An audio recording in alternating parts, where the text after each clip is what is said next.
નમસ્કાર મિત્રો, Gujarat government job અપડેટના યુટ્યુબ પ્લેટફોર્મ પર તમારું સ્વાગત છે। તો આજના વિડીયોમાં આપણે વાત કરવાના છીએ પશ્ચિમ ગુજરાત વીજ કંપની લિમિટેડ એટલે કે પીજીવીસીએલમાં નવી ભરતી આવી છે તેના વિશે થોડીક વાત કરી લે મિત્રો। તો આપણે સૌ પ્રથમ જોઈએ કયા જિલ્લામાં કેટલી જગ્યા ઉપલબ્ધ છે તેના વિશે થોડીક વાત કરી લઈએ। તો સૌ પ્રથમ ભાવનગરમાં કુલ 22 જગ્યા ઉપલબ્ધ છે, મોરબીમાં કુલ 9 જગ્યા, જૂનાગઢમાં કુલ 12 જગ્યા, બોટાદમાં 7 જગ્યા, સુરેન્દ્રનગરમાં 19 જગ્યા, રાજકોટ ગ્રામ્ય વિસ્તારમાં 169 જગ્યા 179, અમરેલીમાં 30, રાજકોટ શહેરમાં 136, પોરબંદરમાં 11 જગ્યા, ભુજમાં 93 જગ્યા, અંજારમાં 42 જગ્યા, જામનગરમાં 108 જગ્યા, કુલ 668 જગ્યા ઉપલબ્ધ છે।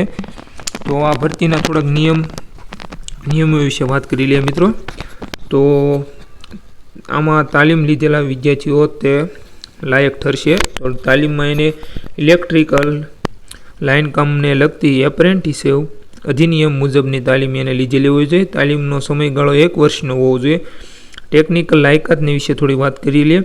માન્યતા પ્રાપ્ત ઔદ્યોગિક તાલીમ સંસ્થામાંથી 2 વર્ષનો રેગ્યુલર વાયરમેન ઇલેક્ટ્રિશિયનનો કોર્સ પાસ કરેલ હોવો જોઈએ। શૈક્ષણિક લાયકાત ધોરણ 10 પાસ રહેશે। વય મર્યાદા ઓછામાં ઓછી 18 વર્ષ, અનામત ઉમેદવારો માટે વધુમાં વધુ 30 વર્ષની રહેશે। જાતિમાં વાત કરીએ તો માત્ર પુરુષ ફોર્મ ભરી શકશે। જરૂરી દસ્તાવેજો પ્રમાણપત્રો તેના વિશે થોડીક વાત કરી લઈએ।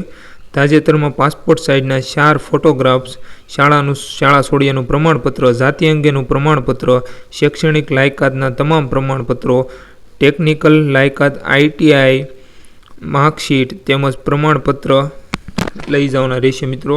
ફોટા સહિતનું ઓળખ કાર્ડ, આધાર કાર્ડ, પાન કાર્ડ, ચૂંટણી કાર્ડ વગેરે, NCVT GCVT પ્રમાણપત્ર, દિવ્યાંગ ઉમેદવારો માટે દિવ્યાંગતાનું પ્રમાણપત્ર, GSO 295 અંતર્ગત ઉમેદવાર પોતાના પિતાશ્રી માતાશ્રીના બોર્ડ કંપનીમાંથી છૂટા થવાનો કાર્યાલય આદેશ અને રેશન કાર્ડ, જો જે તે રોજગાર વિનિમય કચેરીમાંથી નોંધણી કરાયેલ હોય તો તે કાર્ડની નકલ। તો મિત્રો આમાં પસંદગીની પ્રક્રિયા કઈ રીતે કરવામાં આવશે તેના વિશે થોડીક વાત કરી લઈએ। ઉમેદવારે કંપની દ્વારા નિયમ થયેલ શારીરિક ક્ષમતાની કસોટી સ્વરૂપે થાંભલો ચડવાની કસોટી સ્થળ પર આપવામાં આવતી સૂચના મુજબ પસાર કરવી। આ શારીરિક ક્ષમતાની કસોટી ઉમેદવારે 50 સેકન્ડમાં પૂરી કરવાની રહેશે। શારીરિક ક્ષમતાની કસોટી સફળતાપૂર્વક પસાર કરનાર ઉમેદવાર પસંદગી યાદીમાં તેમના ITIની પરીક્ષામાં મેળવેલ ગુણની ટકાવારીના આધારે તૈયાર કરવામાં આવશે।